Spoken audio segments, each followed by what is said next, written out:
yo creo que la Universidad Ecuatoriana tiene una deuda con la sociedad. Ha habido un esfuerzo sin precedentes en la década anterior de inversión de recursos, tanto humanos como materiales, y creo que deja mucho que desear el compromiso de la universidad, de la academia, de los jóvenes universitarios, de los profesores, de la investigación en torno a la solución de los problemas reales de la gente. Y ahí yo creo que hay mucho que plantear. Yo planteo discutir la coyuntura macroeconómica desde la perspectiva de los territorios, denunciando una depresión programada. No es cierto que hagamos lo que hagamos, nos vamos a ir al infierno, no es cierto. El país ha construido cosas muy importantes, hay cosas que todavía se tiene que construir, hay transformaciones mucho más profundas que el país necesita de manera urgente, pero creo que la circunstancia en la que estamos es mucho más alentadora que en cualquier otra situación. Esa obsesión que tenemos los economistas, a veces viviendo del cuento, ¿no es cierto?, como hacemos los economistas, apantallando al resto, la típica, debe ser buenísimo porque no le entendí ni jota de lo que dijo, ¿no es cierto?, nos pone básicamente con una cantidad de léxico, que el riesgo país, que el tema del endeudamiento, y no hacemos referencia a lo que es fundamental, la gente. Y la gente desde su territorio, desde su comunidad, precisamente enfrentando los retos y dándole soluciones. Así que yo voy a empezar por las alternativas. Se ha dicho que el pequeño productor no puede, algo así me dijeron en el gobierno anterior cuando yo estaba en la Superintendencia de Control del Poder de Mercado, y con el manual de buenas prácticas comerciales logramos colocar 1.400 millones de dólares de productos de la economía popular y solidaria en las perchas de los supermercados. Y se pudo. Y no solamente eso, la normativa pedía que los supermercados compren el 6%, iba subiendo semestre a semestre. En el primer semestre logramos colocar el 23%. Hicimos como 470 asambleas productivas motivando. Aquí están algunos de los compañeros con los que estuvimos, compañeros prefectos, compañeros alcaldes, compañeros concejales, precisamente en esta vinculación de la comunidad universitaria. Recuerden que los estudiantes tienen que cumplir con 300 horas de vinculación con la comunidad para poder graduarse, y de prácticas preprofesionales, y movilizamos una cantidad gigantesca de talento humano ahí resolviendo temas técnicos, temas de biología, temas sanitarios, temas de diseño, temas de empaquetamiento, temas de reducción de riesgos, temas ecológicos, de todo tipo. Hubiese sido ilegal que los supermercados tengan que comprar porque son pobrecitos. Si compraron fue porque cumplieron con todas las de ley, las mejores prácticas sanitarias, las mejores prácticas manufactureras, porque mostraron que cumplieron con el RICE, con la cuestión de la tributación, porque mejoraron su producto, porque mostraron que desde el territorio, desde la comunidad, desde lógicas que no necesariamente son las del gran capital, también se puede ser eficiente, pues. ¿Por qué no? Llegó una pelea que además involucraba no solamente la cuestión economicista, sino también la cultura, todos esos complejos de inferioridad que los vivimos todos los días, que no queremos admitirlos, pero que forman parte de nuestro calvario cotidiano, porque nos vemos en el espejo y no le vemos a la Angelina Jolie o al Brad Pitt, entonces somos un asco. Entonces resulta ser que no, que les compren nomás en el supermercado, porque además, miren, hicimos como 470 asambleas productivas que mostraron claramente cómo se puede transformar la matriz productiva, aunque ahora ya es pecado hablar de eso. Se puede dar un salto cualitativo en las condiciones de producción y de vida de la gente desde estas mingas que logramos hacer en todo el país. Pero también hicimos 13,000 comités de usuarios en todo el país, obviamente. No porque tuvieron la paciencia que tienen ustedes de estar oyendo este tipo de sermones aburridos de un Pedro Páez, sino porque hicimos una telenovela que se llama Ciudad Quinde, que todavía le veo ahí en el YouTube, 15 capitulitos de 15 minutos, con líos de faldas, como corresponde con todo, con lágrimas, con los muertitos de siempre, con los enfermitos, y pudimos discutir todos los problemas que se tienen en el barrio, en el recinto, y resolvimos problemas de los precios, de la calidad, de los costos de los insumos, de los costos de los medicamentos, de los costos de los alimentos, pero también logramos, ¿no es cierto?, que la gente vaya con orgullo y decir, A ver, con la cinta métrica, ¿dónde está el 15% aquí en este supermercado de mis productos?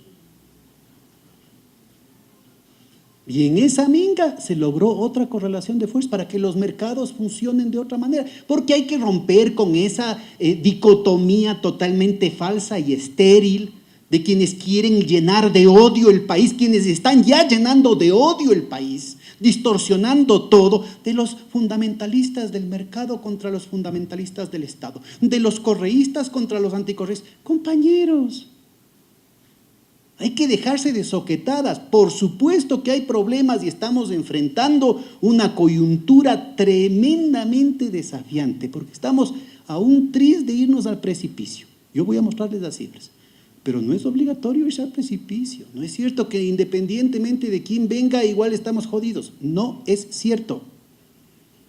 No es cierto. Nos han construido un océano de imposibilidades para que bajemos la guardia y para que dijimos, no se puede hacer nada. Así mismo somos, raza maldita, ancha, gorda y encogida, no podemos hacer nada, no podemos aspirar a nada, no podemos tener derecho a nada, porque hemos estado viviendo todo este tiempo por encima de nuestras posibilidades. Eso no es cierto. Científicamente eso no es cierto.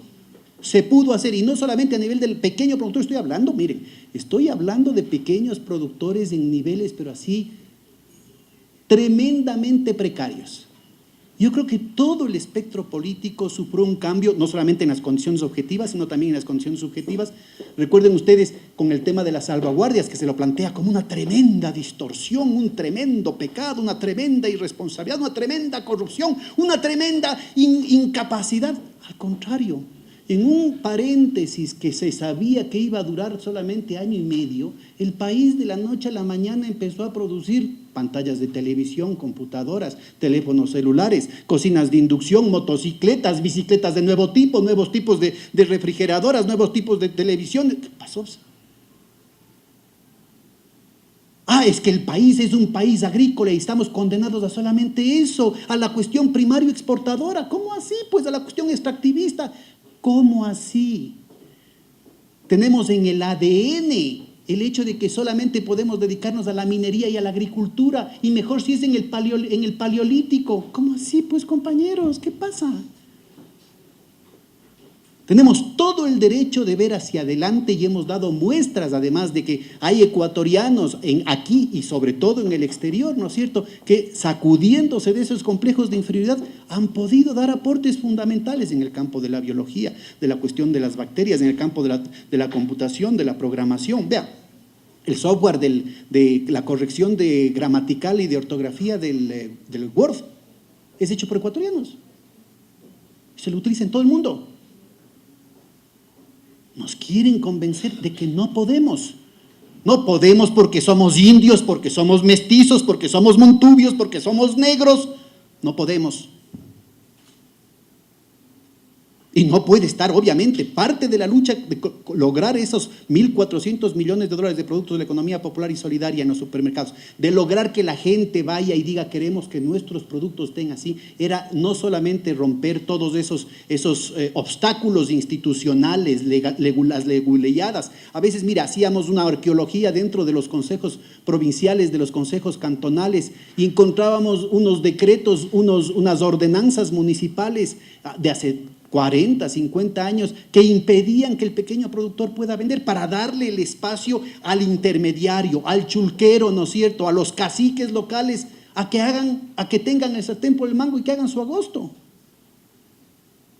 Todo eso se pudo dar muestras. ¿Faltó hacer? Sin duda. Pero todo eso se puede hacer. 1.400 millones que se hubieran ido a importaciones, para empeorar todavía más la situación de la balanza de pagos, para generar condiciones de adicción al endeudamiento externo, que ahora se lo quiere vender como la única alternativa para el país. No tenemos otra opción que ponernos lacayos, que ponernos serviles con los prestamistas. No vaya a ser que nos queden viendo mal y ahora ¿con qué comemos? Cuidado, compañeros. 1.400 millones que se hubieran ido a importaciones, que hubieran aumentado el hueco de la balanza de pagos, que hubieran aumentado la necesidad de endeudamiento, que además hubieran desaparecido la circulación interna, porque algunos, yo veo, hay mucha gente joven aquí que todavía ya no se ha de acordar cuando teníamos moneda nacional. Antes se iban los dólares por pago de las importaciones, se iban los dólares por pago de lo que había que pagar, no sé, mandar a los familiares, lo que sea, pero se quedaban los sucres. Ahora se van los dólares y desaparecen físicamente de la circulación interna. Y ese es uno de los temas que quiero yo plantearles. ¿Cómo se está provocando una depresión?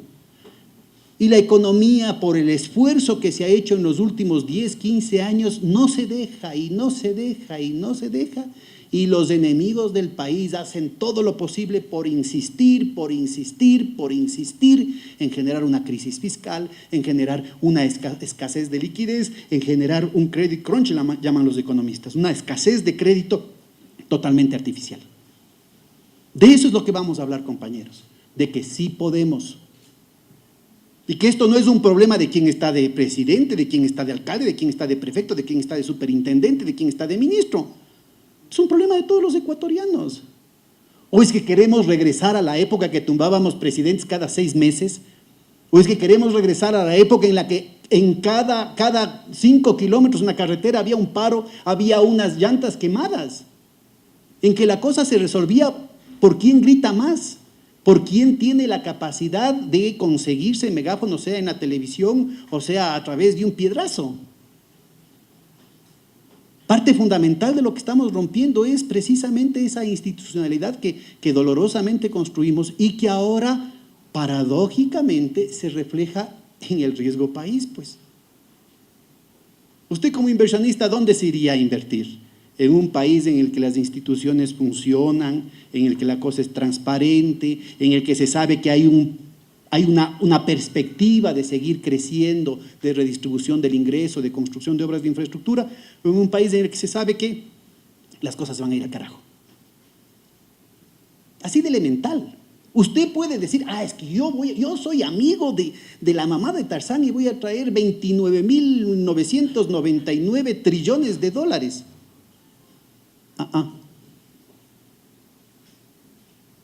Entonces, es una convocatoria, compañeros, a mí no me crea nada y de hecho, este es un álbum de recortes, adrede, ya les voy a explicar por qué, adrede yo he tomado cosas que se pueden encontrar en el internet y de otros autores, mayormente de tinte ortodoxo, favorables al Fondo Monetario Internacional, como el amigo Alberto que acabó de usar la palabra aquí, ¿no es cierto? Que plantean que lo único técnico, lo único posible, lo único eficiente, lo único decente, lo único honesto es hacerle caso al Fondo Monetario Internacional, como le hizo caso el Ecuador durante 30 años.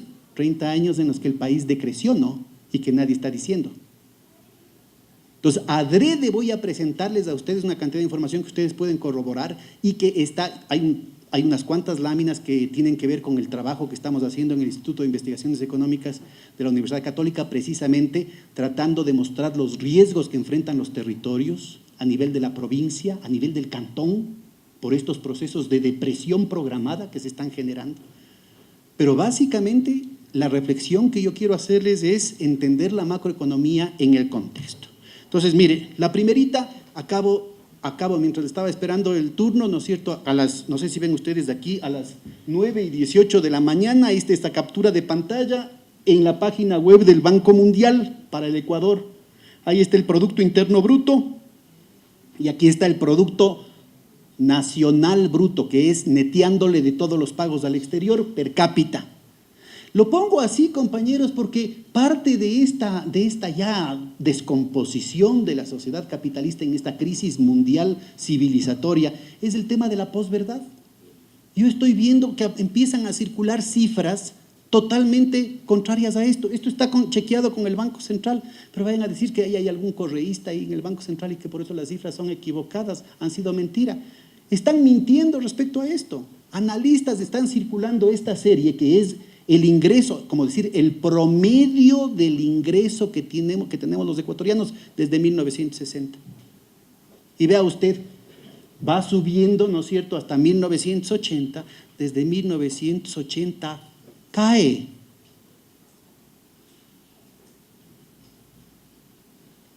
y cae durante 28 años. Recién en el 2008 se recupera el nivel de ingreso promedio que se tenía en el año 1980.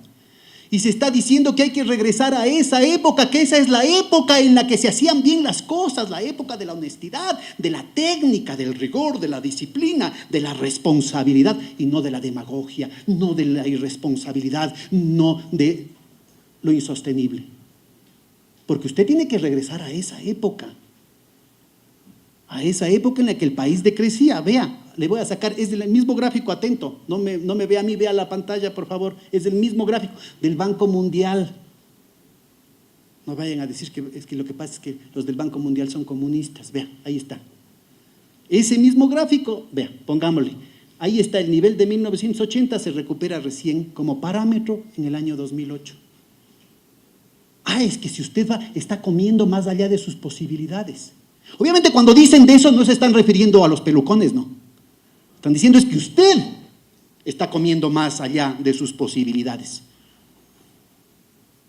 Están diciendo que los indios están comiendo más allá de sus posibilidades. Están diciendo que los cholos comen más allá de sus posibilidades, que los longos están comiendo más allá de sus posibilidades, que los negros están comiendo con ese asco oligárquico, ¿no es cierto? Con esa cuestión así antisocial que tiene alguna gente y que cada vez se exacerba disfrazada de otros ropajes.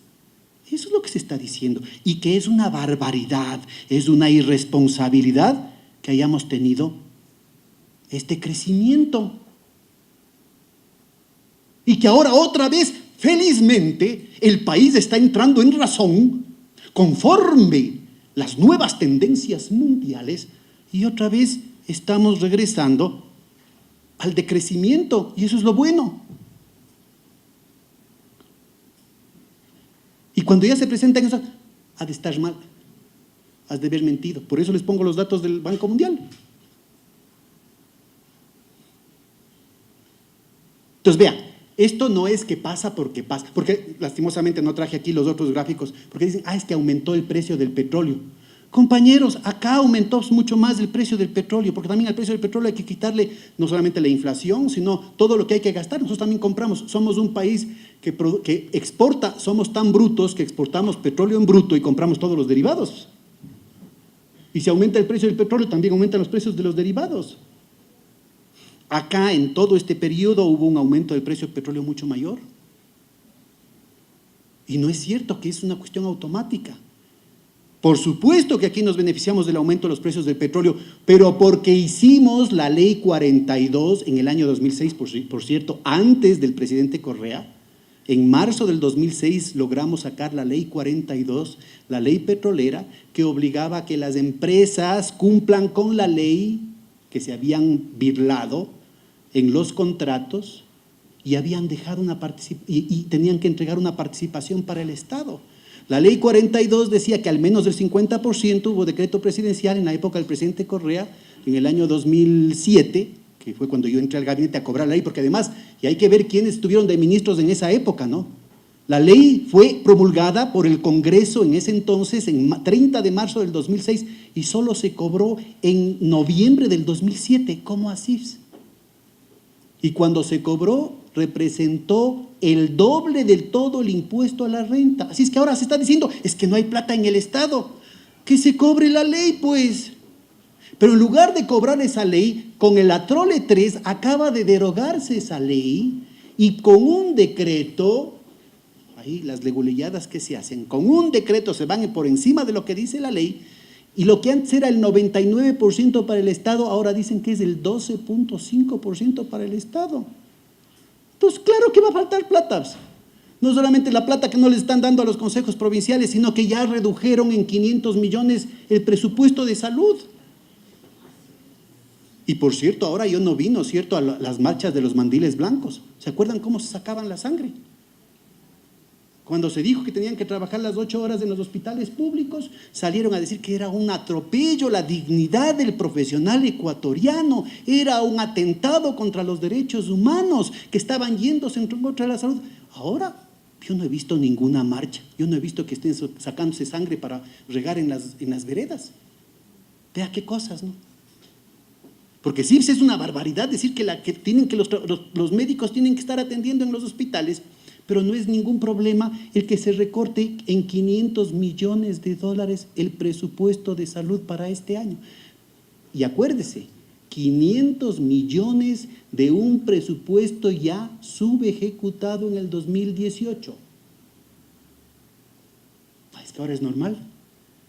Yo daba clases en la central, hasta diciembre habían marcadores. No, perdón, miento. Hasta junio habían marcadores. Ahora ya no hay marcadores. Es que eso es lo normal. Ahora ya también es normal que otra vez tienes que ir vos a comprar las gasas. En los hospitales públicos que vos tienes que ir a comprar los medicamentos, que vos tienes que ir a comprar los sueros. Eso es normal, pues. Es que ¿cómo se les ocurre que va a ser normal el que hayamos crecido así? Vea usted. Entonces, mire, muy importante el encontrar las causas. No es que suceden nomás las cosas, ¿no? Se quiere plantear una cuestión hasta moral, como que fuera un tema reverencial, el asunto del presupuesto. Es que no hay cómo gastarse más de allí. Los subsidios. Usted tiene que aprender a vivir trabajando, no así pues, que le regale el Estado. Cuando se trata de los empresarios, ahí se dice son estímulos fiscales. Cuando se trata de un cristiano común y corriente, ahí son subsidios, pecado. Eso hay que eliminar. Mientras tanto, ¿no es cierto? Dice, no hay un centavo en el Estado y se les entrega 4.500 millones de la deuda que tenían que pagar las grandes empresas, que fueron 35.000 empresas, sí, pero de 4 reales. En cambio, a Odebrecht fueron cientos de millones de dólares que le disculparon. Y de caso juzgado, Aquí tengo, por cierto, por favor, a los compañeros de Congopia, ahí están las láminas que les insisto, es un álbum de recortes que ustedes pueden encontrar. El Observatorio de la Dolarización tiene el listado de a quienes se les perdona las deudas, incluyendo caso ya ganado en la Corte. Porque se dice, es que era incierto que se pueda cobrar. Mentira. Más de 2.600 millones son de casos ya ganados en la Corte de las grandes empresas como Odebrecht. Así se combate la corrupción. No he visto a nadie de Odebrecht en la cárcel. Pero además se le disculpa las deudas que tiene con el Estado. Y se dice también que el IES ya está quebrado, cosa que yo vengo oyendo desde que soy chiquito. Bueno, yo no paso del 1,75. Y les perdonan 2.500 millones en deuda patronal al IES. Entonces, claro, así no va a alcanzar plata para nada. Si antes el 99% que tenían que entregar las grandes petroleras, y verá que no estamos hablando de que hay miles de empresas petroleras, creo que en total son 17 empresas petroleras. Las 17 empresas petroleras son 7. Esta y esta otra. Ese es el chiste que era de antes. Si se les coge y se les entrega, porque también en la cuestión de la condonación, la remisión de las multas, también están grandes empresas petroleras, cientos de millones de dólares. Entonces, claro que no va a alcanzar para los prefectos. Nada no les van a dar. Y para los consejos cantonales tampoco. Y para las juntas parroquiales, olvídese. Eso es una payasada. Eso de ahí es insostenible, pues. ¿Cómo va a creer? ¿Cómo va a creer el territorio? No, es para las Quito, Guayaquil, las ciudades respetables. ¿Cómo va a creer juntas parroquiales? ¿De qué está hablando? Y es gente de izquierda y de derecha que están apoyando eso. Y que además están apoyando, por ejemplo, el asunto de que ahora oí al anterior expositor como gran mérito de este gobierno que por acuerdo ministerial que se publicó en mayo, pero había entrado en vigencia desde enero del 2018, se echa al tarro de basura el Código Laboral, se echa al tarro de basura la Constitución, se echa al tarro de basura los convenios internacionales que tiene el Ecuador con la OIT, el 95, el 97, el 98, que ustedes saben, por tratarse de derechos sociales, forman parte del bloque constitucional. Todo eso se echa al tarro de basura y ahora regresamos en la legislación laboral 80 años o más. En agosto se cumplieron los 80 años del Código de Trabajo, olvídese del Código de Trabajo. Ahora ya se puede aducir, ¿no es cierto?, de que es un contrato de emergencia, ¿no es cierto? Y entonces Ahora se trabaja 48 horas y ahora ya no son 8 horas diarias, ahora se pueden esas 48 horas o las 40 horas, dependiendo de la modalidad de contrato, cumplirlas en 2 o 3 días. ¿Cómo se hace? Eso es modernidad, eso es productividad, eso es competitividad. Y con el apoyo del Frente Unitario de Trabajadores al compañero ministro. Público, ¿eh? Manifestación hicieron. No me crea a mí nada, googlee por favor, googlee. Así como también las centrales sindicales, obviamente no todas, y la izquierda apoyó al compañero ministro cuando le mandó sacando al director del Instituto Nacional de Estadísticas y Censos por publicar las cifras de pobreza de junio del 2017 que mostraban que en medio año había aumentado en 500,000 el número de pobres.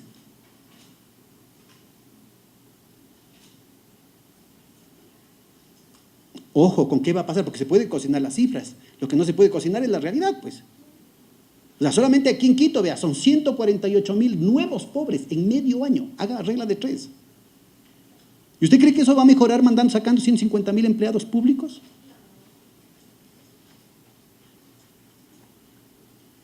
Y es de eso lo que les quiero hablar. De eso es lo que les quiero hablar. Ahora estamos viviendo fenómenos nuevos porque paradójicamente este aumento brutal que no tiene precedentes en el país, pero tampoco tiene precedentes en otros lados, y por cierto, también en la academia, vean esa complicidad así ya un poquito, ¿no? Así. Todos los expertos en pobretología, todos los expertos en el índice de Gini, todos los que hicieron carrera, iban a las convenciones internacionales, no dijeron nada de eso. Los expertos en el buen vivir, en el summa causae, en la economía popular y solidaria, en la economía social, solidaria, feminista, ecologista, sostenible. Pero no dijeron nada en el momento que salieron esos datos. Todos los expertos en el mercado laboral no dijeron nada. Es un tema gravísimo, porque además es gravísimo en un momento en el que se habían duplicado los precios del petróleo. A propósito de esto de que dicen de que todo se debe a que aumentan los precios del petróleo. De diciembre a junio del año anterior habían aumentado los precios del petróleo al doble. Inclusive se había reactivado la economía ecuatoriana a pesar de los esfuerzos que se hacen tanto desde el sector público como del sector privado para inducir una recesión, una depresión artificial en la economía. Había unos resortes endógenos, ya les voy a mostrar cuáles, no es un problema de buenos deseos o de sesgo ideológico, ya les voy a mostrar porque son los resortes endógenos del crecimiento, de la prosperidad que se han ido creando en su territorio, en su comunidad, y como bien mencionaba Edwin, ¿no es cierto?, son los que les van a permitir en su gestión generar empleo, generar posibilidades de recuperar, ¿no es cierto?, el tejido productivo, de endogeneizar las condiciones de vida de la gente, ¿no? No depender, no ser títeres de lo que pasa en la crisis internacional o de lo que vayan a hacer en Quito. Entonces, muy importante tratar de ir hilvanando estas cosas en un término, por favor ténganme paciencia, que yo creo que es un término que vale la pena entender, que es el de régimen de acumulación, o sea, la forma como existe el capitalismo en un momento y en un lugar determinado. No es que el capitalismo del Ecuador es el mismo capitalismo de los Estados Unidos, no es cierto. Y el capitalismo de hoy día no es el mismo capitalismo de hace 70 años, aquí mismo en el Ecuador. Es más, la misma empresa, vean, por ejemplo, en los Estados Unidos, la misma empresa Ford o General Motors o General Electric, que fueron las empresas paradigmáticas de la anterior revolución industrial, en la producción de bienes materiales, en la producción de automóviles, en la producción de electricidad, pues no, lo que fue en la época dorada del capitalismo, ahora son hedge funds. Ahora el 93, el 95% de sus ingresos dependen de la especulación financiera y no de la producción real. De eso es lo que estamos hablando. Entonces vamos a distinguir, atentos por favor, vamos a distinguir solamente por tener una referencia, ¿no? Y van a ver ustedes cómo eso está vinculado a la forma como se genera el ingreso, cómo se generan los mercados, a la dinámica de los mercados, que obviamente dependen de la distribución del ingreso, a la política pública, a las políticas económicas, a la inversión pública, al trabajo, a la labor que hacen los gobiernos seccionales. Vea usted, y va a ir separando, usted mismo va a ir con intuición, va a ir separando los grandes periodos en este proceso, ¿no? Entonces tenemos primero la época desde los años 40 mismo, la época de industrialización por sustitución de importaciones, que duró justamente hasta 1980, con dificultades, lo que usted quiera, ¿no es cierto? Había un proceso de urbanización, había un proceso de redistribución del ingreso, no digo que haya sido una maravilla, pero había un proceso que de alguna manera permitía democratizar los frutos del progreso técnico, hasta que vinieron los gurús del Fondo Monetario Internacional y sus adláteres locales a decir que lo que teníamos que hacer son las políticas de ajuste, las políticas responsables, las políticas técnicas, las políticas serias, que no vayan a distorsionar a los mercados, que no vayan a entorpecer el que el país siga importando. Ahí está, vea, cayó eso. Empezó acá, ¿no es cierto?, el régimen de acumulación neoliberal o de globalización financiera. Es que ese era el camino más rápido para el primer mundo. Había que ajustarse un ratito el cinturón, pero a la vuelta de la esquina nos íbamos a volver ricos, todos. Bueno, yo, aquí entre nos, yo sí soy rico, pero no tengo plata nomás. Entonces, eso es lo que están diciendo, que tenemos que regresar a ese régimen de acumulación. No es un problema puntual de esta política, de este ministro, no, es todo un aparato, ¿no es cierto?, de políticas económicas, de privatizaciones, de correlación de fuerzas en la que precisamente la globalización y la financiarización tienen el sartén por el mango. Y luego se tiene un proceso que se inicia antes del gobierno de Correa, en el 2005, vea usted, ahí está clarito, que es un proceso de fortalecimiento del mercado interno. Y les doy dos ejemplos o dos vectores, no quiero ser exhaustivo, no tenemos mucho tiempo, pero clarito. Primero, un proceso importantísimo de inversión en infraestructura, de apuntarle a la producción, a mejorar las capacidades globales de producción, lo que se conoce como la competitividad sistémica. O sea, no basada en echarle el codazo al resto, sino en mejorar uno mismo las condiciones de productividad, en bajar los costos, lo que estábamos conversando, de que los costos están volviéndose imposibles aquí en el Ecuador por una estructura de precios oligopólica, ¿no es cierto?, por unas importaciones, por unos oligopolios importadores, en la que todos, como vimos en la presentación anterior, todas las otras monedas, ¿no es cierto?, se devalúan con respecto al dólar, o sea que todos los productos, los chinos, los productos brasileños, los productos colombianos, los productos peruanos, están más baratos que acá, pero el rato que entran acá, el consumidor, el productor nunca se beneficia. ¿Por qué? Porque terminamos pagando el impuesto, pagando el peaje a los oligopolios importadores. Y yo estoy hablando de pelo de cochino, ¿no? En algún momento la devaluación acumulada de Colombia estuvo en el 87%. ¿Quieres? Que es lo mismo que pasó cuando bajaron el IVA. Ahora están hablando nuevamente que como estamos fregados, la única alternativa que tenemos es subir el IVA. Acabamos de bajar el IVA del 14 al 12%, pero obviamente ninguno de nosotros se enteró, ¿no?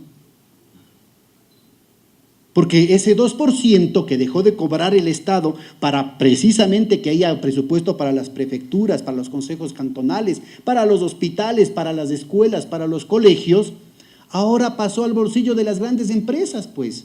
¿Ustedes sintieron que bajaron los precios? Así tampoco bajaron los precios de ninguna de las importaciones, por eso tenemos una estructura de costos imposible. Imposible, compañeros. Es lo que vamos a ver, es lo que es una enfermedad holandesa, se llama, así se llama en economía este tipo de cosas. Y en esas circunstancias, ¿no es cierto?, lo que quieren es provocar una recesión en la que obviamente los más grandes monopolios no van a chupar. Los que van a chupar son los pequeños productores, la pequeña y mediana empresa, la economía popular, el autoempleo, los campesinos, los artesanos. Ya vamos a ver los primeros síntomas gravísimos que se están dando en ese sentido.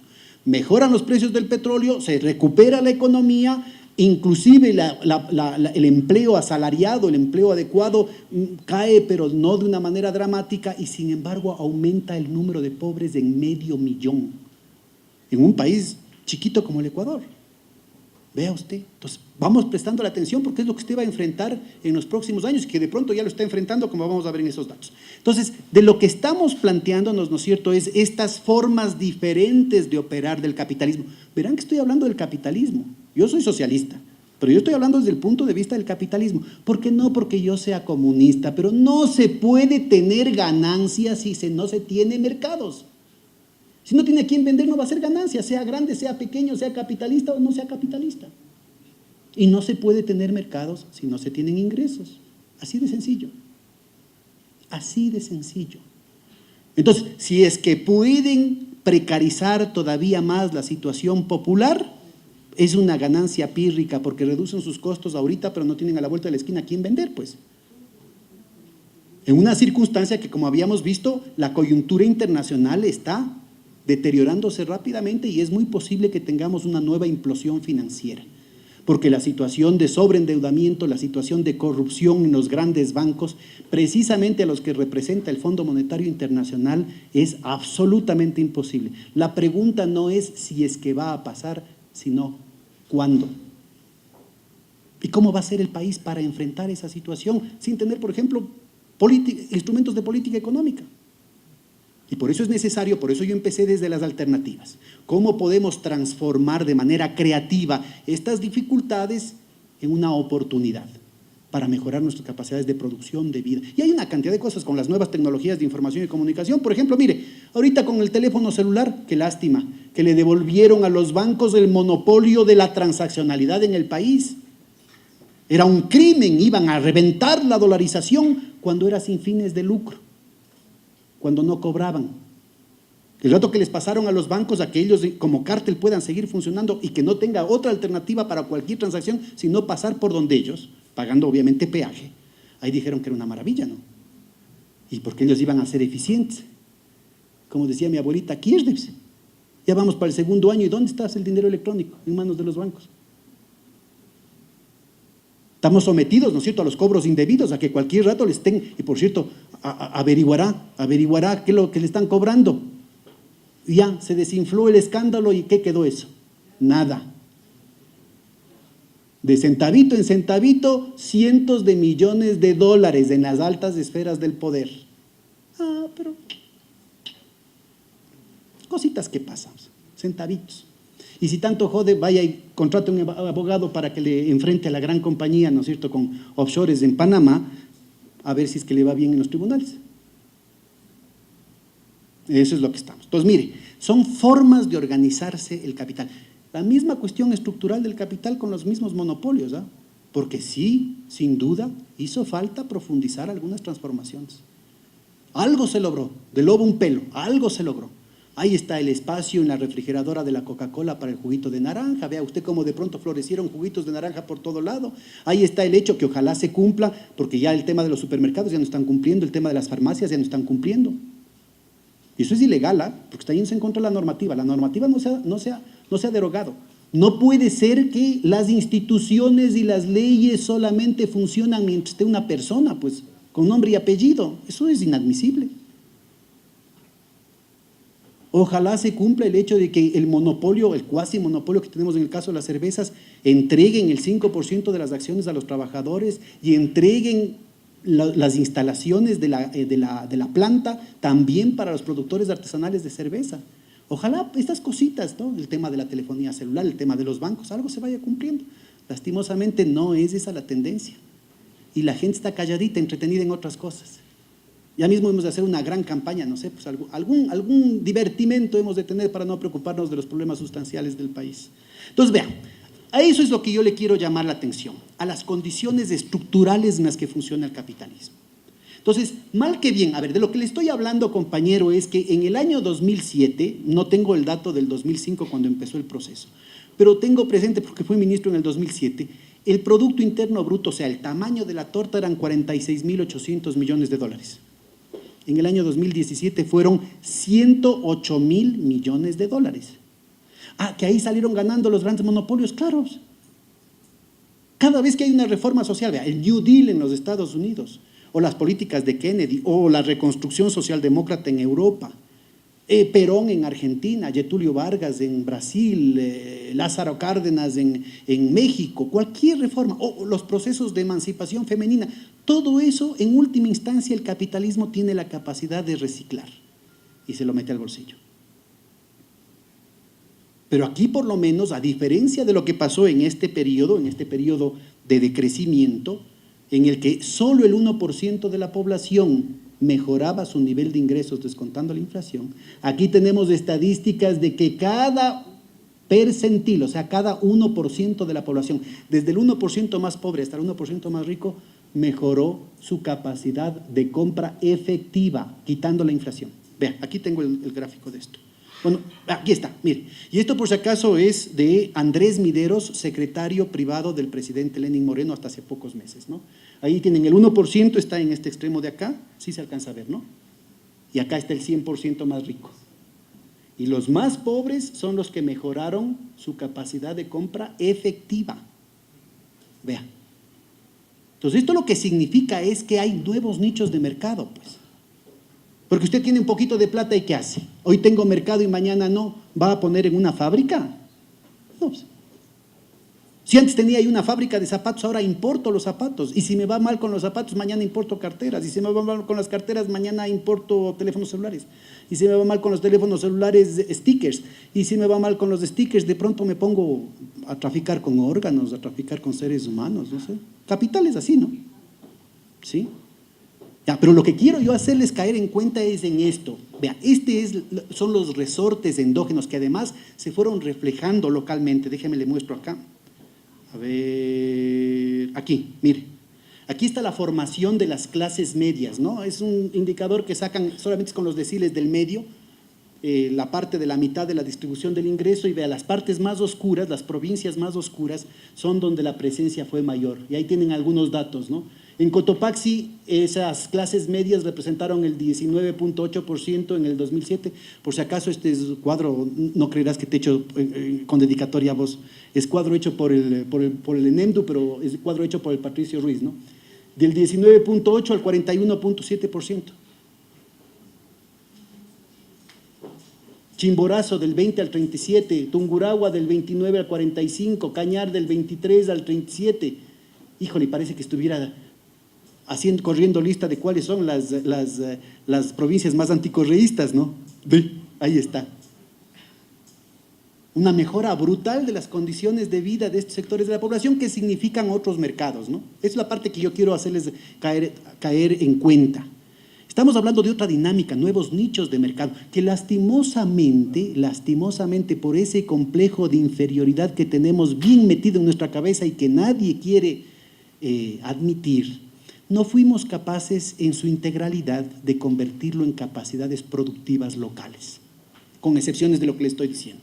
Pero que también puede ser lo que hablábamos del tema, por ejemplo, del catálogo único del CERCOP, ¿no es cierto? Que hay que hacerlo mucho más aterrizado a las condiciones concretas de la gente en el territorio, de las condiciones concretas institucionales que le falta este certificado. Bueno, pues entonces hay que hacer una minga para resolver esos problemas, pero que permitió colocar 850 millones de dólares de productos de la economía popular y solidaria en las compras públicas, y que podía ser mucho más, y que se cortó inmediatamente porque solamente se alcanzaron a hacer un par de años, también con las asambleas productivas, ¿no?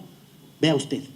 Y que ahora usted puede utilizar el mismo catálogo inclusivo porque estandariza todas las condiciones de producción con las normas del INEN, pero además de una serie de consejos, y permite, por ejemplo, con lo que logramos hacer en la Superintendencia de Control de Poder de Mercado, la plataforma informática de Supertienda Ecuador, el poder armar la cadena de valor. Yo no alcanzo a producir, hay que hacer una licitación de 100 pupitres, yo alcanzo a hacer 25. Entonces, a través de la plataforma se encuentran, ¿no es cierto?, otros productores para poder participar como consorcio, y las condiciones técnicas de calidad no dependen de mí o del parecer del otro artesano, sino que están en el catálogo inclusivo, ¿no? Y ahora con el Internet, mire, se reducen los costos de transacción, se reducen los riesgos de una manera formidable, porque está diseñado para hacer el Internet de las cosas. Qué lástima que también eso haya quedado olvidado. Pero ahí hay instrumentos concretos con los que se pueden resolver los problemas. No deje que le digan es que no se puede hacer nada. No deje que le digan que la única alternativa es regresar a esos años de decrecimiento, a esos años de dificultades, a esos años de malas noticias para todo el mundo, ¿no? Entonces, todos estos elementos, sobre todo el tema de la masiva redistribución del ingreso, el tema de la duplicación del Producto Interno Bruto, la duplicación del salario mínimo vital real, la eliminación de la terciarización, la construcción de obras de infraestructura, la capacidad de integrar, ya vamos a ver un gráfico por ahí que muestra cómo han cambiado el acceso a los mercados de pequeños productores en las provincias, en los territorios, en las comunidades. Todo eso cambió la forma de operar del capitalismo. Y eso es lo que permite, ¿no es cierto? A pesar de que a partir de aquí tendríamos que hacerle una nueva divisoria, ¿no? Aquí empieza una nueva época en la que empiezan a tomarse una serie de medidas de política que uno no entiende. ¿Cómo es que si falta plata se les empieza a dar plata a los más ricos? ¿Cómo es que si se está combatiendo la corrupción, se le perdona a Odebrecht cientos de millones de dólares en deudas con el Estado? ¿Cómo es que si el IES está quebrado, se perdonan 2.500 millones de dólares? ¿Cómo es que si es que falta plata aquí, se les dice que ya no tienen que entregar 99 dólares de cada 100 las grandes petroleras, sino solamente 12.5? ¿Cómo es que si lo que se quiere es crear más empleo, se manda sacando 150.000 empleados públicos? ¿Cómo que si se dice el tema de lo humano, el tema de toda una vida, se recorta en $500 billion, en 500.000 millones de dólares del presupuesto de salud? ¿Cómo se recortó el presupuesto de educación? Hasta que los estudiantes universitarios salieron a las calles, ¿no? ¿Cómo se está recortando el presupuesto de los organismos seccionales? En una situación en la que tenemos deflación, y eso lo vamos a ver dentro de un momento, en el que se está deprimiendo la demanda, cualquier teoría, hasta las teorías neoliberales más obtusas, recomienda el que tiene que aumentarse y mantenerse la demanda agregada, no reducirse. Y vea lo que está pasando. Entonces, mire, atentos a esta situación, ¿no? Entonces, primero lo que ya hemos visto, vea la forma, una de las formas, dicen que los economistas, el doctor Borja decía, las mentiras de los economistas, que si yo me como un pollo y vos no te comes nada, en promedio nos hemos comido medio pollo cada uno, ¿no? Bueno, otra forma de mentir son la forma de presentar las estadísticas. Vea, ahí no se nota nada. Parecería que no pasó nada en la pobreza, pero de hecho se redujo la pobreza del 37% al 21%. Eso no es pelo de cochino. Y la pobreza extrema se redujo del 16.5 al 8.4, al 7.9%. Y ahora otra vez está subiendo, a pesar de que ya les digo, hay que tener un poco de cuidado en qué mismo estará pasando. Nuevamente ya salieron las cifras, tarde, mal y nunca, salieron las cifras de pobreza para diciembre de este año y se corrobora el deterioro agudo de las condiciones sociales en distintos temas. Ya me he tomado mucho del tiempo, no voy a entrar en detalles, a menos de que hayan preguntas sobre esto, ¿no? El índice de Gini, la pobreza por necesidades básicas, la pobreza multidimensional, en todos los casos se tiene una tendencia muy fuerte a la reducción en la década anterior y en los últimos meses unívocamente un deterioro muy agudo de las condiciones sociales, con cualquiera de las mediciones que ustedes quieran, tanto a nivel urbano como a nivel rural, y cambia las cosas por localidad. Por ejemplo, en la ciudad de Cuenca, eso nos da muestras de cuál puede ser la alternativa, por las obras del tranvía. En el primer semestre del 2008 hubo una reducción de la pobreza, mientras a nivel nacional había un empeoramiento de la pobreza.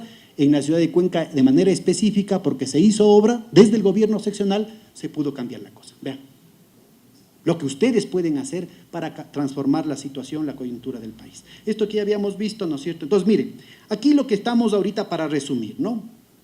Estamos ante un nuevo fenómeno. Estamos ante una nueva dinámica económica que afecta sobre todo a la mediana y pequeña industria, a la mediana y pequeña empresa, a la economía popular, al autoempleo, porque los costos se vuelven imposibles. Alberto Acosta había dado algunas cifras de cómo la situación con respecto a los países vecinos es absolutamente imposible, y aquí en el Ecuador, ¿no es cierto?, estamos lastimosamente con los precios finales. Los costos cada vez suben más, pero uno sale al mercado y los precios de la papita caen, los precios del arroz caen, los precios del maíz duro caen. Mis precios como costurera, mis precios como zapatero, mis precios como carpintero, mis precios como sastre están cayendo, pero mis costos siguen subiendo. Y eso es lo que está provocando este nuevo fenómeno, que es una mezcla de esta enfermedad holandesa, lo que hablaba Alberto hace un momento, de cómo el precio de los dólares, más bien dicho, la falta de política monetaria y cambiaria nos deja en un callejón sin salida, porque los grandes oligopolios suben los precios, suben los costos y no tenemos cómo resolver. Colombia o Perú en 5 minutos pueden devaluar nomás. ¿Y qué nos hacemos? Y es más, le doy no me crea a mí, para que usted se fije, el teléfono celular, compañera. Las mismas empresas que operan aquí en el Ecuador, Movistar y Claro, operan en Colombia y en el Perú. Métase al internet y vea cuánto es el paquete más cercano al suyo. Primero le doy descontado de que el paquete de ellos es cercano al suyo, pero ese es mejor. Tiene más minutos, tiene datos ilimitados, etcétera, etcétera. Y segundo, va a ver que los costos son mucho más bajos que aquí. Y lo mismo pasa con el Internet. Y así pasa en todo, compañeros. ¿Cómo hacemos? Ah, pues la ley del embudo. La cuerda se rompe por el sitio más delgado. Que los trabajadores chupen las consecuencias, que el pequeño productor chupe las consecuencias, que el campesino chupe las consecuencias, que el artesano chupe las consecuencias. Y es lo que ya está pasando, ¿no? Y eso está vinculado a esta otra situación, ¿no? Esta pinza entre costos imposibles por las estructuras oligopólicas en el país, ¿no? Esto, comprar barato y vender caro, que perjudica al productor y al consumidor. Y por otro lado, ¿no es cierto?, el que no se alcanza al final del mes y empieza un proceso de endeudamiento. Es endeudarse para pagar la deuda. En un contexto en el que los bancos están empeorando la situación y lo están haciendo con propósitos políticos desde la caída de los precios del petróleo a finales del 2014. Así como yo les digo. Y si no me cree, vea, aquí está. Vea. Aquí puede verse, ¿no? Por si acaso esto de aquí es un datos del Banco Central, pero es un gráfico hecho por Jorge Granda, ¿no? Mi amigo, que no se puede decir que sea sospechoso de ciertas posiciones políticas. Vea usted cómo cae desde la caída del precio del petróleo, se da por acá y sigue subiendo. Y de pronto se acercan las elecciones. ¿Sí se acuerdan que aquí es el único país del mundo, mi amigo Bill Black, uno de los grandes expertos en fraude financiero, estuvo aquí precisamente cuando los bancos mandaron carta a los depositantes diciendo que ya no es culpa, pero va a quebrar el banco? Es la única parte del mundo donde pasa eso.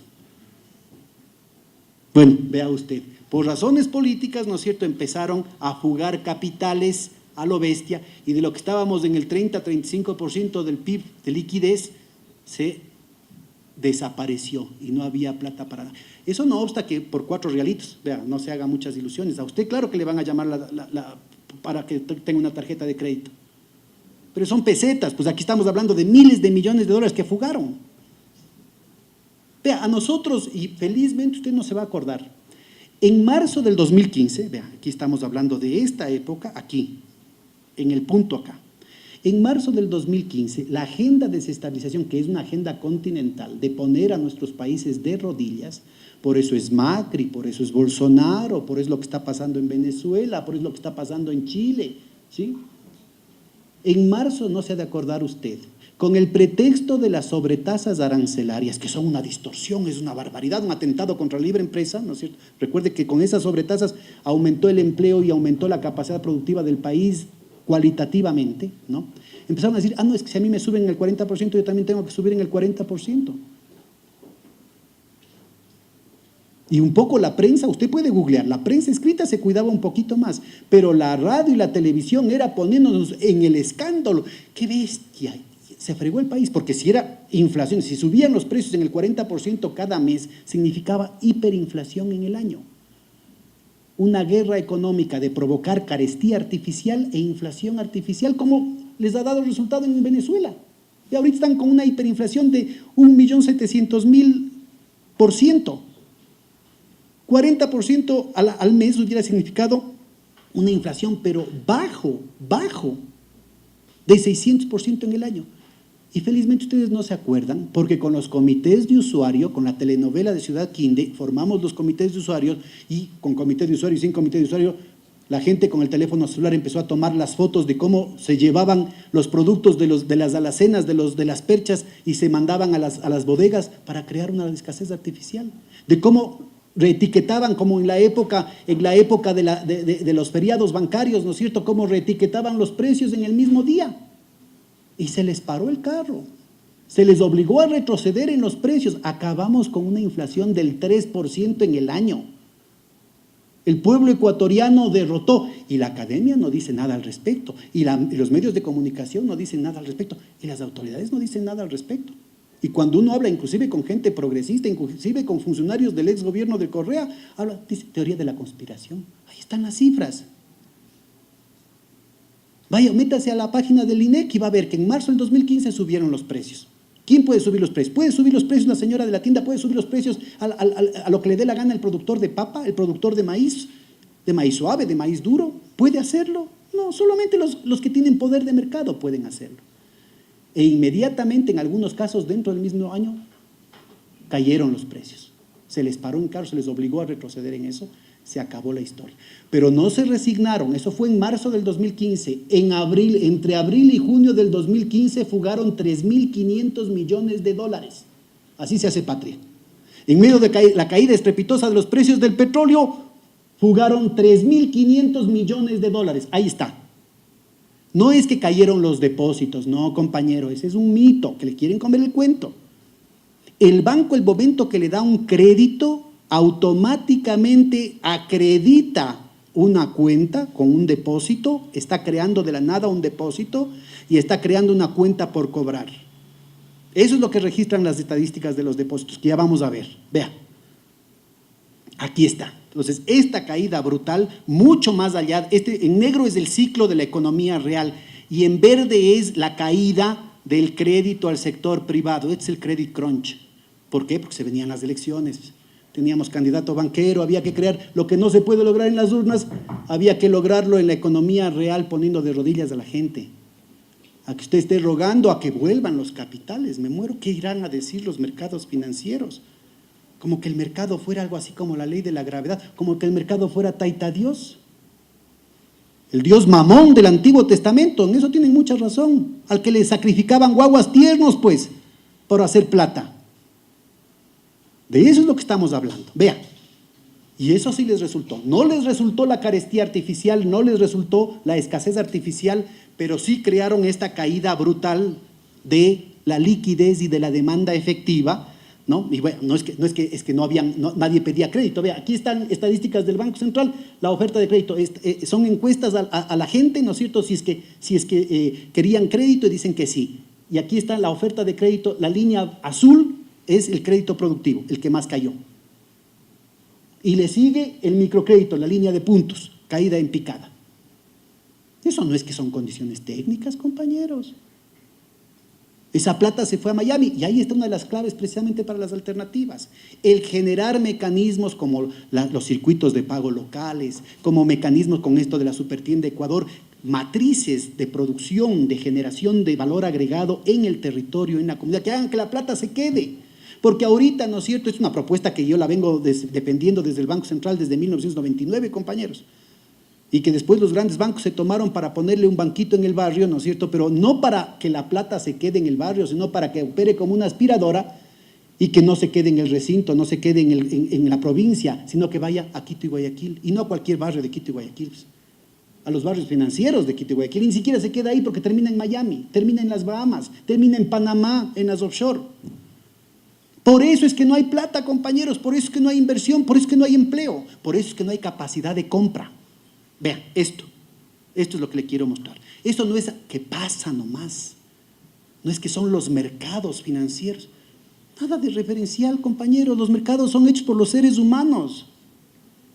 Y obviamente sabemos que los que están controlando los mercados están llevando el agua a su molino nomás. ¿A costa de qué? De que usted entre en razón y empiece a vivir dentro de sus posibilidades. ¿Qué se ha creído? Que usted tiene derecho a empleo, que usted tiene derecho a hospitales, que usted tiene derecho a educación. Eso es demagogia, eso es irresponsabilidad, eso es corrupción. ¿Cómo va a creer?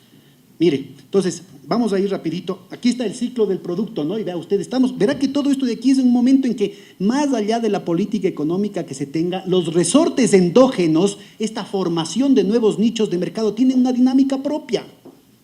Y con todas las dificultades, ¿no es cierto?, hay una recuperación. Hay una recuperación que debió haber sido antes. El propio gobierno de Correa podría haber implementado, por ejemplo, con más fuerza el dinero electrónico, la Supertienda Ecuador, mecanismos de la economía popular y solidaria desde el territorio, desde la comunidad, en los supermercados, en las compras públicas, en las grandes cadenas de farmacias. Y así se crea empleo, pues, compañeros. Yéndose en contra de todo dogmatismo, tanto de izquierda como de derecha.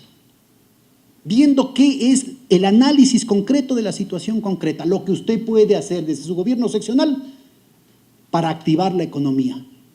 para generar empleo, para dar dignidad, para crear las condiciones de bienestar, de comunidad, de solidaridad, de fraternidad dentro de su recinto, dentro de su parroquia. Vea, entonces esto ya está ahí. Y vea, además tenemos una cuestión favorable de los precios del petróleo, pero también de la producción de petróleo. Para el 2019, el producto petrolero crece en el 8.7%.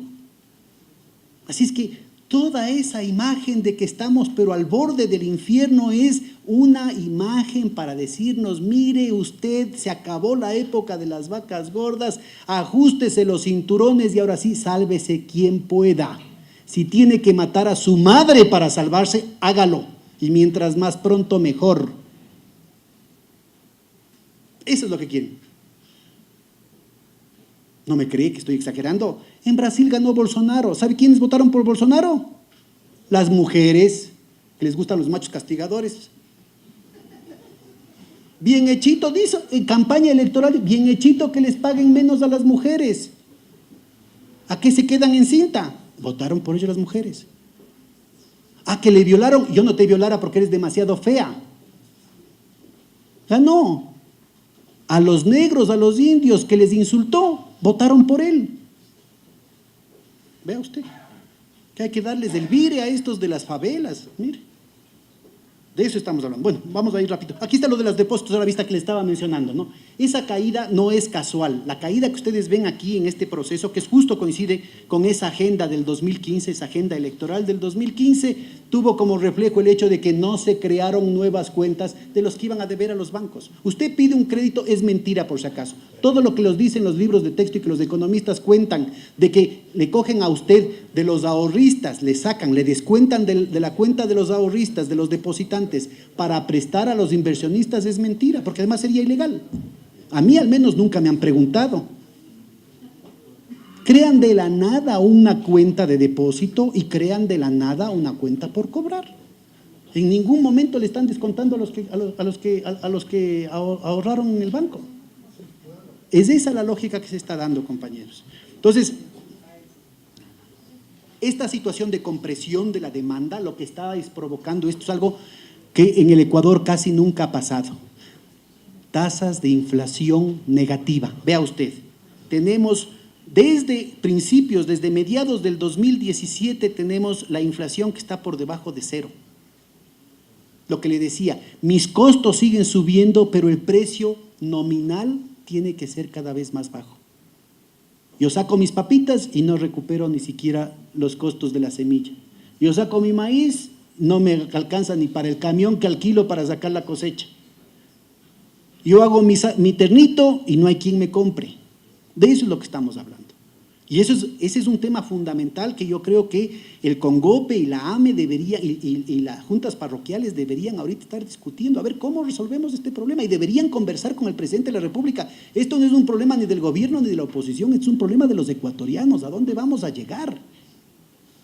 Vea, compañeros, en Alemania, cuando hubo una hiperinflación, la sociedad alemana pudo sufrir la cosa y salir adelante. Y el rato que hubo una depresión, que la provocaron también adrede,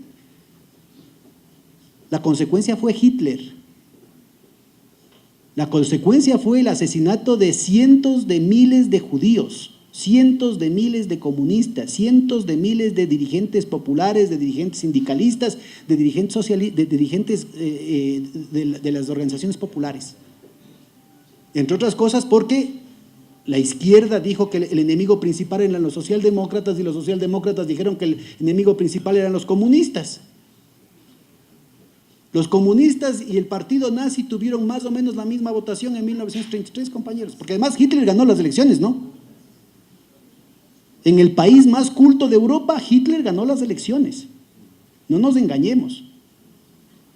Porque los izquierdistas dijeron que los socialdemócratas eran socialfascistas y los socialdemócratas dijeron que los comunistas son peor que los fascistas. Vea usted cómo se arrepintieron después, ¿no es cierto?, al regresar a ver la historia. Bueno, y vea usted, este es el tema que quería yo mostrarles. Aquí está el tema regional, ¿no? Vea usted, los valores negativos, sobre todo en provincias, son mucho más agudos que lo que pasa en las grandes ciudades. Es un tema que porque son cuestiones diferenciales, y eso obviamente en provincia es mucho más grave. ¿sí? Son datos del INEC, por si acaso. Ya les voy a mostrar datos que son del laboratorio de investigaciones económicas de la Católica, ¿no? Vea usted acá, en cambio, están por productos, ¿no? Entonces, vea usted, alimentos, productos de vestir y calzados. Aquí están los campesinos, los carpinteros, los astres, las costureras, son los principales afectados. Vea la gravedad de la caída de los precios. Y vea, no es de ahorita nomás. Entonces, necesitamos sacudirnos al respecto. ¿Cómo? ¿Usted qué cree que va a pasar? ¿Va a aumentar la demanda si se recortan el gasto público, si se recorta la inversión pública? ¿Sabe? El presupuesto que se mandó en el 2019 era una reducción del gasto y de la inversión pública, pero de un presupuesto subejecutado. El presupuesto de inversión del 2018 solo se ejecutó en el 23%. El presupuesto estrella del presidente de la República, el de vivienda, se ejecutó en el 11%. Entonces, no es que no hay plata, compañeros, por favor, nos quieren, ¿no es cierto?, decir es que no se puede hacer nada, es que no se puede hacer nada, es que vamos a tener que subir el IVA, es que vamos a tener que hacer las concesiones, es que tenemos que privatizar. Pero si es justamente eso lo que han querido desde el principio, tener un pretexto para privatizar, para dar las concesiones. Entonces ahí se comprueba, ahí está la profecía autocumplida. El sector público es ineficiente porque invierte millones y como es de utilidad pública sin fines de lucro, no saca ganancias, ineficiente.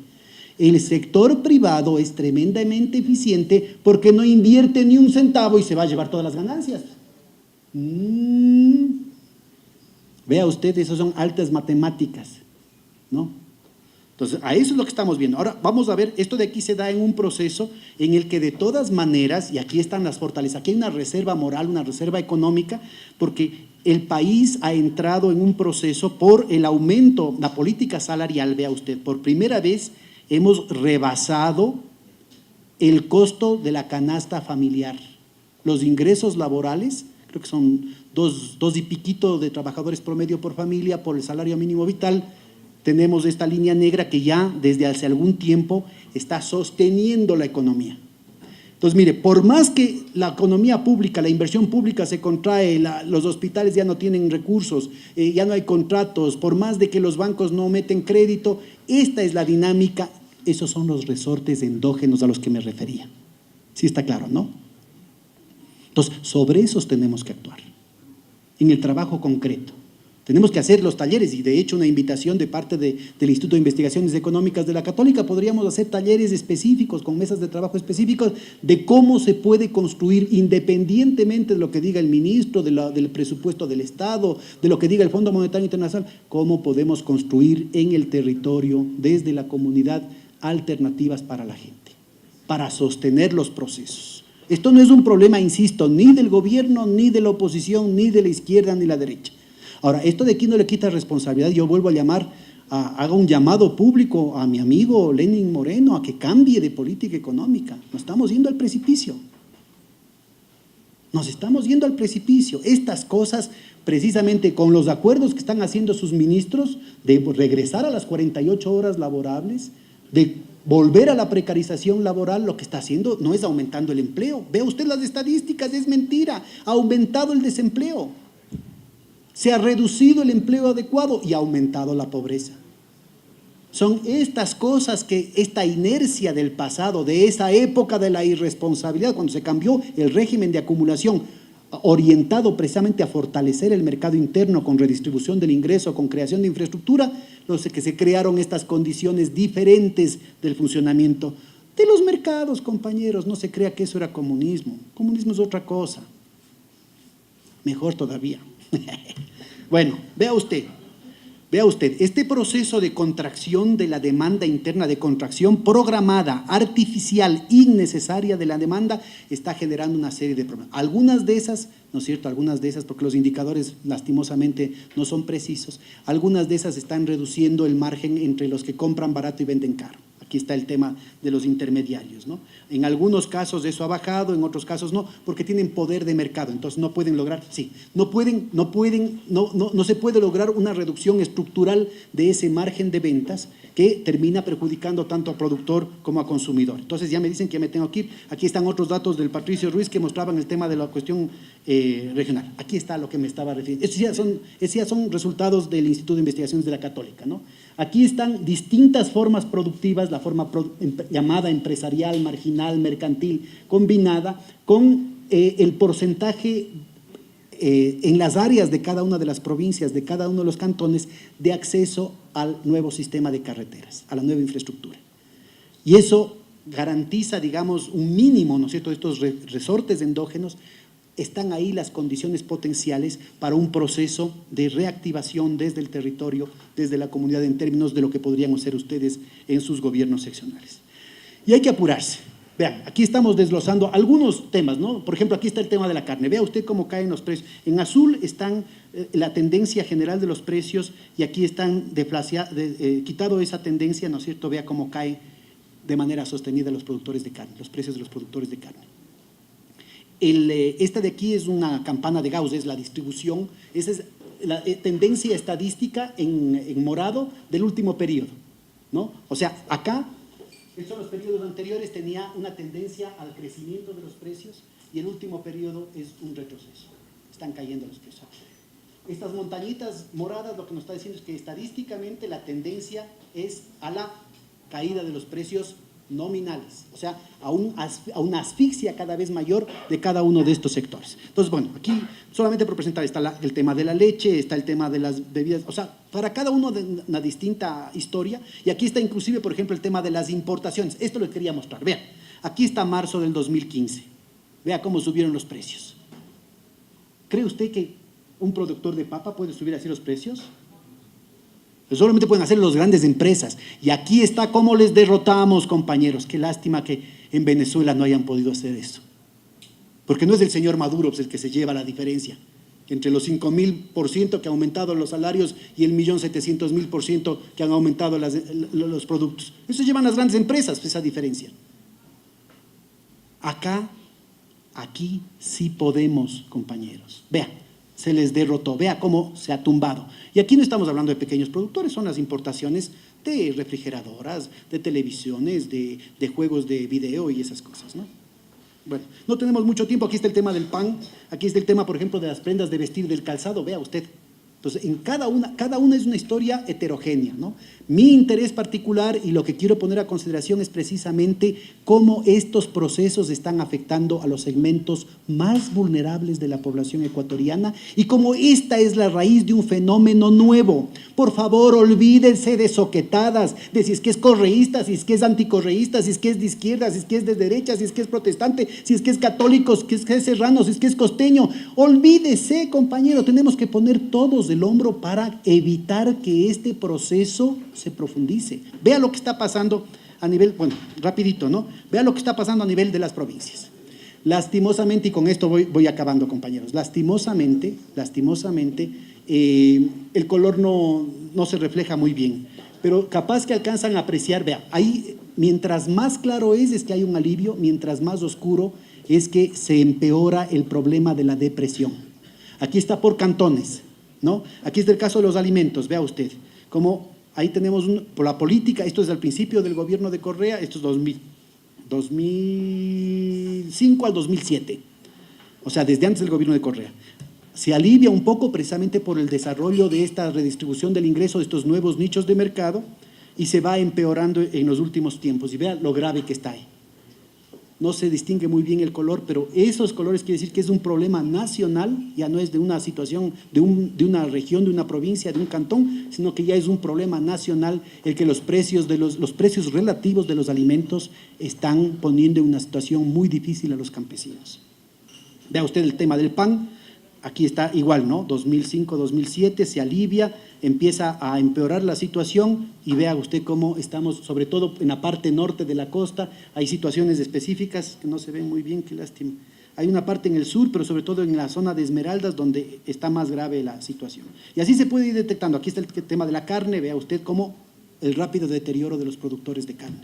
Aquí está el tema de la leche, vea, primero en las zonas de la Sierra Sur, en la cuenca del Guayas, Santa Elena, después se alivia y después nuevamente empieza a haber situaciones preocupantes. Las frutas,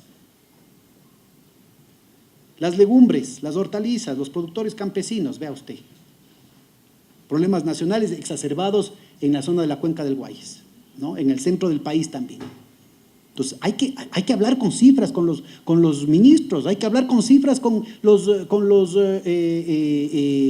las universidades, a ver qué tipo de soluciones se da. Hay que hacer mingas locales para resolver el problema y no regocijarnos de que le vaya mal al prójimo, compañeros.